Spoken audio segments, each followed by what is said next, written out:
Bonjour les amis. Bon, là, je suis en train de m'imprimer un cache de transmission en TPU pour le FG Baja. Euh,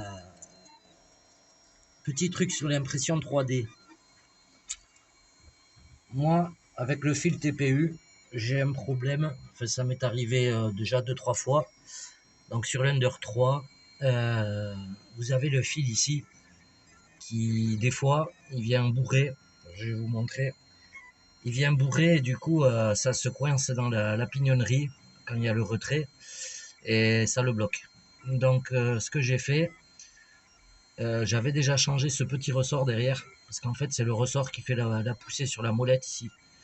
Et j'avais changé, j'avais mis un plus souple, mais voilà, il était encore trop dur suivant le type de fil TPU que vous avez, s'il est plus ou moins élastique ou pas.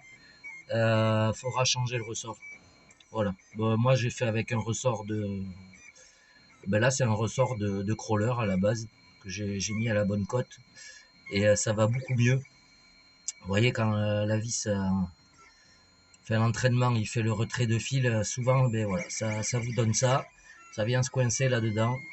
Et du coup, voilà, faites attention à ça. Changez-vous le ressort pour le TPU.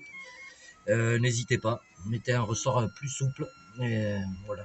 Qu'il y ait quand même de la pression pour que ça entraîne le fil, mais il faut qu'il soit quand même bien plus souple. Voilà les amis. Voilà, l'impression se passe bien. Donc il reste 15%. Je sais pas si vous allez voir. Je vais peut-être couper là. Voilà. Il reste 15% d'impression. Voilà, moi je chauffe à 210. Celui-là, je le chauffe à 217 degrés. Vitesse 35 mm par seconde, parce que j'ai dit 35 mètres l'autre jour, mais c'est millimètres par seconde. Et voilà, ça se passe bien. Je mets le plateau à 60 degrés. N'hésitez pas aussi sur l'Ender 3, d'ailleurs on remercie Raced TLR, à investir dans un plateau magnétique. Et franchement, ils ont une meilleure accroche. Et bon, moi j'avais pris celui de l'Under direct, mais c'est bien parce que vous collez votre magnète sur le plateau existant. Et après, il y a la partie du dessus. Et pour décoller les pièces, souvent, quand c'est bien collé, vous retirez le plateau, c'est bien plus facile. Voilà. Allez, c'était tout pour aujourd'hui. On vous fait des gros mouchous et passez tous un bon week-end. Adieu. Ah putain qu'on y est, sur Thingiverse, vous avez pas ce fil qui est à imprimer. Je vous le déconseille parce que tout simplement c'est qu'il y a trop d'espace ici entre la roulette et vous avez le fil souvent qui saute. Voilà, quand la bobine elle est un peu coincée, que le fil est un peu collé et que ça tire, la bobine se déroule d'un coup. Et au final, il n'y a plus de tension sur le fil. Ça le fait sauter ici.